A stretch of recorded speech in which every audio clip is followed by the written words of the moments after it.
T20 world cup global qualifier से related जो आज की हमारी कवरेज है वो आज से शुरू हो रही है। सबसे पहले हम आपके सामने लेकर आए हैं बॉलिंग कंपैरिजन। जी हाँ, सारी टीम्स के बॉलिंग कंपैरिजन की वीडियोस हम आपके सामने लाएंगे। बॉलिंग कंपैरिजन में होगा ये कि जो भी उस टीम के की बॉलर्स हैं जिनके ऊपर लगभग बॉलिंग डिपार्टमेंट का पूरा भार है, उनकी परफॉर्मेंस किस तरह से रही है लास्ट 5 T20 में। जी हाँ, T20 आई नहीं, T20 में उसमें डोमेस्टिक भी इन्वॉल्व हो सकता है, उसमें लीग भी इन्वॉल्व हो सकते हैं और इंटरनेशनल मैच में इन्वॉल्व हो सकते हैं। उसके अलावा उनकी किस तरह की इकॉनमी रही है, क्या उनके अंदर खामियां हैं जो वो ठीक कर सकते हैं ग्लोबल क्वालिफायर से पहले और क्या उनकी यूएसपी है जिससे सामने वाले बैटर्स को ध्यान रखना होगा, उससे बचना होगा।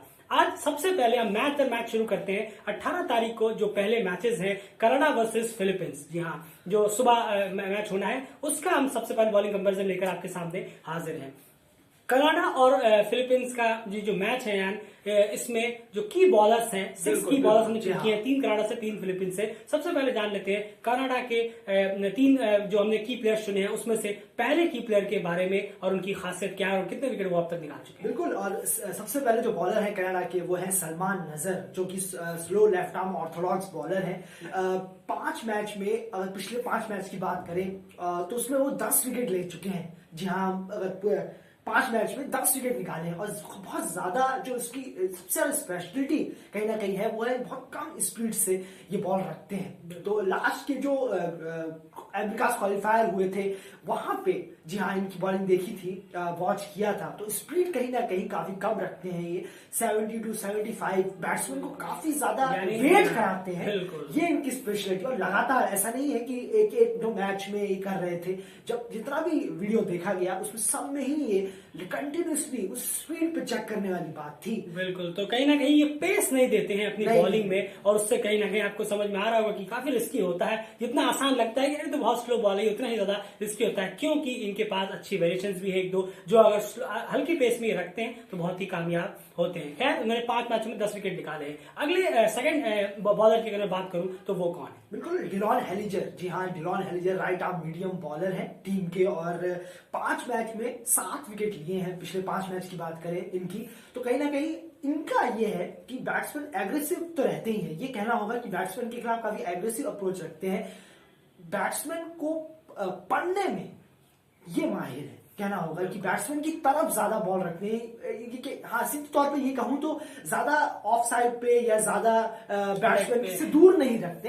बैट्समैन को खिलाने पे ज्यादा ये प्रिफर करते हैं कि चलिए बैट्समैन को खिलाएंगे तो विकेट मिलेंगे। और इनके जो ज्यादातर विकेट हैं वो या तो शॉट उठे हैं या फिर बोल्ड हुए हैं या कॉट हो गए हैं विकेट कीपर को, किसी और को नहीं। तो ये देखने वाली बात है, 30 यार्ड में ही उठाने के चक्कर में आउट हुए हैं। ऑफ साइड की तरफ जहां तक ज्यादातर जितना देखा है मैंने, ऑफ साइड में इतना बॉल रखते नहीं है। बैट्समैन को खिलाने पे इनका ज्यादा जोर रहता है। बिल्कुल, तो कहीं ना कहीं स्टंप टू स्टंप हम कह सकते हैं कि ये रखते हैं कि अगर आपने मिस किया तो मैं हिट करूंगा, और इसी तरह से इनकी बॉलिंग रहती है। काफी टाइट बॉलिंग रहती है, एक बहुत ही अच्छे और बहुत दारदार पे भी रहने वाला कि T20 क्रिकेट है, आपको रन तो रोकने ही होंगे, टाइट बॉलिंग रखनी ही होगी। तीसरे जो की बॉलर है कनाडा की तरफ से, आइए जानते हैं वो कौन है और उनकी खासियत क्या है। बिल्कुल, ये है साद बिन जफर। जी हाँ, ये एक्चुअली ग्लोबल T20 कनाडा में भी खेल चुके हैं, जो पिछले साल भी था। वहां पे इन्होंने बहुत अच्छा परफॉर्म किया था, शानदार परफॉर्मेंस। लेकिन पिछले 5 मैच की अगर इनकी बात कर ले तो 5 ही विकेट निकाल पाए हैं ये।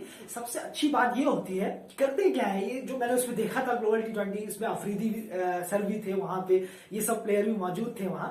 लेकिन सबसे खासियत ये है इनका कि बहुत खिंचा हुआ बॉल रखते हैं।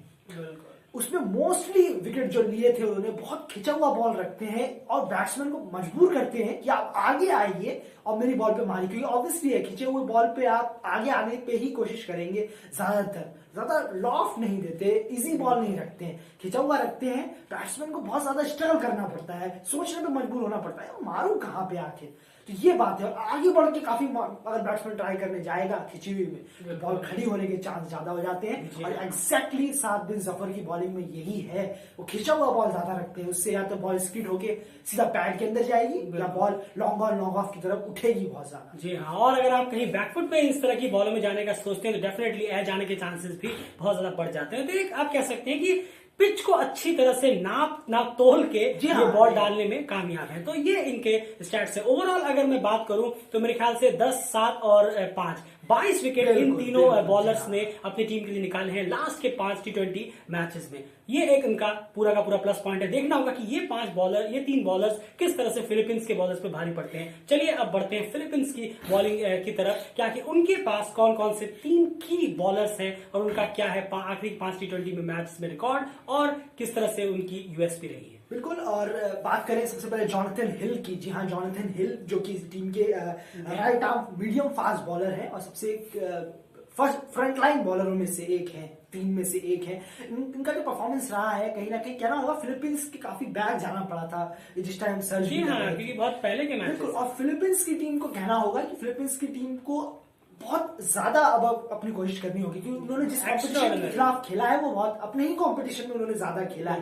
तो ये देखने वाली बात होगी कि फिलीपींस किस तरह की बॉलिंग कराता है। जॉनथन हिल जो कि टीम के फ्रंट लाइन बॉलर है, इनसे उम्मीद होगी कि ये फील्डिंग प्लेसमेंट, मैं फिलीपींस के बॉलर के बारे में यही कहना चाहूंगा। बिल्कुल जाहिर सी बात है कि फील्डिंग प्लेसमेंट एग्रेसिव रखें। मैं ईच प्लेयर के बारे में यानी यहाँ पर हम ये कह सकते हैं कि यहाँ पर बॉलर्स को यूटिलाइज करने का पूरा काम तो कैप्टन के ऊपर आ जाता है। नहीं, ये 3 बड़े नाम जरूर है, मैं चाहूंगा आप तीनों के पास नाम ले लें। देखिए, पहला नाम जॉनथन हिल ऑब्वियसली, दूसरा नाम डैनियल स्मिथ। जी हाँ, डैनियल स्मिथ जो कि राइट आर्म मीडियम फास्ट है, और तीसरे बॉलर सुरिंदर सिंह, वो भी राइट आर्म मीडियम फास्ट है। तो आप देख रहे हैं इनके पास मीडियम बॉलर ज्यादा है, तो यानी कि आप स्लोअर कटर्स इन सब का इस्तेमाल कर पाए फिलीपींस कनाडा के खिलाफ, तो फिर कहीं ना कहीं अच्छी फील्डिंग प्लेसमेंट जैसे आपने कहा, फील्डिंग प्लेसमेंट अच्छी होनी चाहिए। जी हाँ, बॉलर्स को वही बॉल रखनी होगी जहां पे वो फील्डर लगा रहे हैं। तो ये कहने का मतलब है कि फिलीपींस कोशिश करेगा कि कनाडा को हम शॉक कर सके, क्योंकि फिलीपींस ऑब्वियसली कमजोर टीम होगी कनाडा के खिलाफ।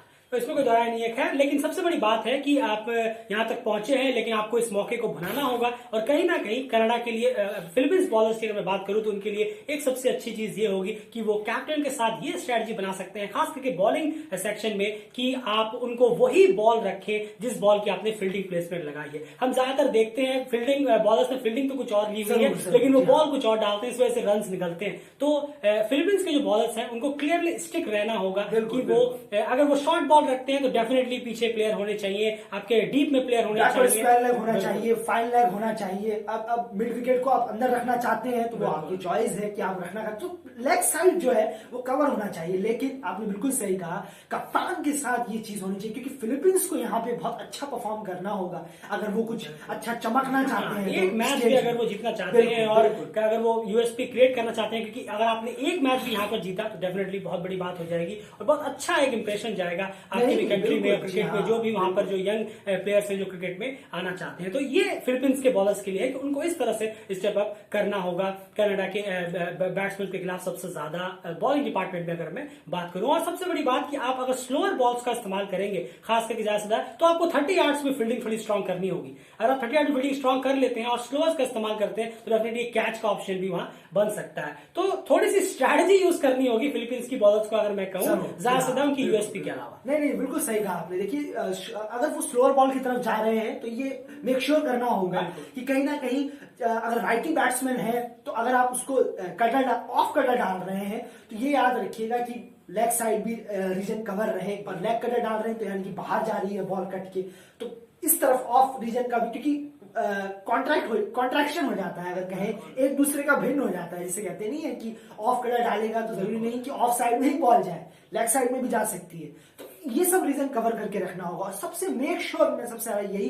कहने की कोशिश कर रहा हूं, फिलीपींस के जो बॉलर हैं वो कनाडा से गलती कराएं, ये उनका एक गेम प्लान होना चाहिए। गेम प्लान होना चाहिए, क्योंकि कनाडा ऑब्वियसली कुछ नहीं छोड़ेगा फिलीपींस का। बिल्कुल जाहिर सी बात है, बड़ी टीम है। जी हां, सफर बहुत बड़ों के साथ खेल चुके हैं, उनको ज्यादा नॉलेज है कैसे बॉलिंग करानी है और कैसे नहीं। बिल्कुल, तो ये थी इनकी बॉलिंग स्ट्रेटजी के बारे में। नेक्स्ट मैच जी हाँ उसी वक्त 18 तारीख को ही होना है, ओमान वर्सेस नेपाल, सुबह 11:30 बजे इंडियन टाइम की तरफ से। उनकी बॉलिंग स्ट्रेटजी क्या रह सकती है, क्या की परफॉर्मेंस बॉलर्स उनके हो सकते हैं, उनकी तरफ से किन किन के लास्ट 5 रिकॉर्ड्स क्या क्या हैं, और क्या किस तरह से सामने वाली टीम को संदीप लामिछाने, बिलाल खान, कलीमुल्ला, जिसान मकसूद और करण केसी जैसे बॉलर्स को का तोड़ निकालना होगा। ये सारी बातें करेंगे। शाम को वो वीडियो आएगा, उसे भी देखना मत भूलिएगा। नेक्स्ट वीडियो वही होगा ग्लोबल क्वालिफायर्स रिलेटेड, मैच दर मैच हम यहाँ पर आगे बढ़ाने की कोशिश कर रहे हैं। इस वीडियो में इतना ही। एफर्ट्स के लिए प्लीज लाइक करिए, इस तरह से हम रिसर्च करके आपके सामने लाते हैं। इसके लिए अप्रिशिएशन जरूर, आपसे रिक्वेस्ट रहेगा कि आप वीडियो को लाइक जरूर करें, चैनल सब्सक्राइब कर लीजिए। ग्लोबल क्वालिफायर्स की कवरेज अब शुरू हो चुकी है।